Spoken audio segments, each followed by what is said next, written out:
नमस्कार दोस्तों, उषा की आवाज़ चैनल में आप सभी का स्वागत है। हमारी आज की कहानी है शब्द। मम्मी, तुमने हमारे साथ बहुत बुरा किया है।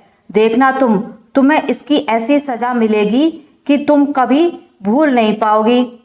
निखिल के ऐसे शब्द सुनकर तारावती हतप्रभ रह गईं।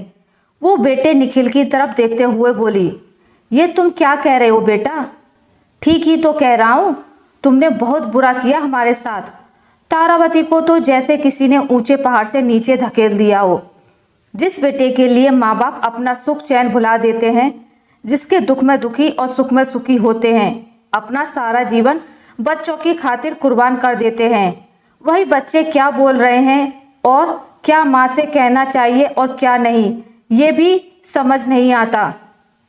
तारावती काम कर रही थी। बेटे की ऐसी बात सुनकर धम्म से कुर्सी पर बैठ गई और जोर जोर से रोने लगी। दूसरे कमरे में बैठे तारावती के पति सोमनाथ उठकर आए और पूछने लगे, क्या हुआ तारावती, क्यों रो रही हो? तारावती कुछ न बोलकर बस रोए जा रही थी। सोमनाथ के बार बार पूछने पर तारावती ने बताया कि निखिल कह रहा है तुमने मेरे साथ बहुत बुरा किया है। देखना तुम्हारे साथ भी बहुत बुरा होगा, इतना कि कहीं की नहीं रहोगी। अब तुम ही बताओ सोमनाथ, जिस बच्चे के लिए माँ बाप दर दर मन्नत मांगते हैं, जिसके दुख में बच्चे से ज़्यादा माँ बाप दुखी हो जाते हैं, वो आज हमसे कह रहा है कि तुम्हारे साथ बहुत बुरा होगा। क्या बताएं आजकल की औलाद को? सोमनाथ बोले। शादी हो गई तो बीवी की भाषा बोलने लगेगा क्या? आने दो नीचे, मैं बात करता हूँ। तुम रो नहीं, अभी शांत हो जाओ। निखिल से माफ़ी मंगवाता हूँ। क्या होता है जी माफ़ी मांगने से? जो दिल पर घाव दिया है वो भर जाएगा क्या? निखिल तारावती और सोमनाथ की इकलौती संतान है। सारी सुख सुविधा दी निखिल को, जैसा कि हर माँ बाप देते हैं अपने बच्चों को। अच्छा पढ़ाया लिखाया और इंजीनियर की पढ़ाई की। हमेशा अपनी सुख सुविधाओं में और ज़रूरतों की कटौती करके निखिल को अच्छे से अच्छा देने की कोशिश की थी तारावती और सोमनाथ ने। अब निखिल की शादी की उम्र हो रही थी। तारावती ने निखिल से कहा, बेटा शादी कर लो। निखिल बार बार मना करता रहा। तारावती ने समझाया, देखो हर चीज़ समय पर अच्छी लगती है और फिर उम्र ज़्यादा हो गई तो हमारे मन मुताबिक रिश्ता नहीं मिलता, फिर तो समझौता ही करना पड़ता है। कई बार समझाने पर निखिल तैयार हुआ। तारावती और सोमनाथ ने कई पेपर और मैगजीन और मैट्रिमोनियल साइट पर निखिल का प्रोफाइल डाल दिया। बहुत रिश्ते आने लगे। आखिर वह अच्छा पढ़ा लिखा और अच्छी नौकरी पर था, लेकिन निखिल एक तरफ से सभी रिश्तों को नकारता जा रहा था। आखिर में एक मैगजीन की तरफ से एक लड़की पसंद आई निखिल को, लेकिन वो रिश्ता सोमनाथ और तारावती को नहीं पसंद आ रहा था। आखिर माँ बाप के पास कुछ तो अनुभवी निगाह होती ही है ना, लोगों को पहचानने की। बाल धूप में थोड़े ही सफ़ेद किए होते हैं। आखिर में बेटी की ही बात माननी पड़ी और शादी हो गई, लेकिन दोनों में पटरी ही नहीं बैठती थी। नौकरी वाली लड़की थी तो वो घर में कोई भी काम करने को तैयार ही नहीं थी। मत करो कोई काम, आप घर में नौकरानी रख लो, लेकिन नौकरानी को भी तो देखना पड़ेगा ना कि वो क्या और कैसे काम कर रही है। फिलहाल रोज रोज दोनों की तू मैं होती थी। फिर यही तू मैं आगे चलकर विकराल रूप धारण कर गई।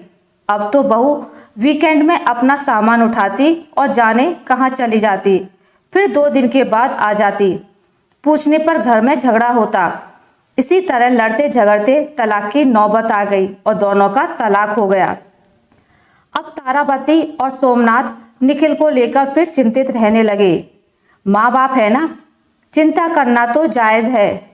तारावती बेटे की परेशानी में घुली जा रही थी। सोमनाथ हाथ पैर मार रहे थे कि निखिल की फिर से शादी हो जाए, घर बस जाए। आखिर कोशिश रंग लाई और सोमनाथ के एक परिचित की बेटी थी, उसकी भी शादी टूट चुकी थी। लड़की निखिल को पसंद आ गई तो शादी हो गई।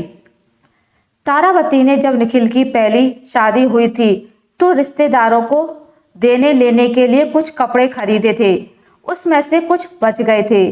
तो उनको उठाकर ऊपर निखिल के कमरे में बनी अलमारी में रख दिए थे। नीचे जगह नहीं थी तो ऊपर एक किनारे रखे रहेंगे, कोई दिक्कत नहीं है। निखिल की जब दूसरी शादी हुई तो सारी तैयारी फिर से तारावती ने अकेले ही की, क्योंकि सोमनाथ के पैर में फ्रैक्चर हो गया था, इसलिए वो कुछ नहीं कर पा रहे थे। सारी तैयारी घर की बाहर की तारावती ने अकेले ही की। निखिल की दूसरी बीवी माधुरी आज विदा होकर घर आ गई थी। दूसरे दिन निखिल तारावती से कहने लगा, मम्मी ऊपर जो कमरे में कपड़े वगैरह रखे हैं वो सब वहाँ से हटा दो। माधुरी कह रही है वो सब पहली पत्नी के हैं, इसलिए मुझे देखकर अच्छा नहीं लग रहा है, उसे हटाओ वहाँ से। तारावती बोली, बेटा वो सब कपड़े पहली पत्नी के नहीं हैं, वो तो अपना एक एक सामान पहले ही उठा ले गई थी। ये तो हमारे खरीदे हुए कपड़े हैं, रिश्तेदार को देने के लिए खरीदे थे, उसी में से बच गए हैं। नीचे जगह नहीं थी तो ऊपर रख दिए थे, रखा रहने दो एक तरफ, क्या परेशानी है। निखिल कहने लगा, नहीं माधुरी को परेशानी है, हटाओ वहाँ से। निखिल के बोलने के बाद भी तारावती बात को टाल गई। कोई इतना बड़ा मसला नहीं है। बस 2 दिन बाद निखिल नीचे आकर मम्मी से बदतमीजी करने लगा।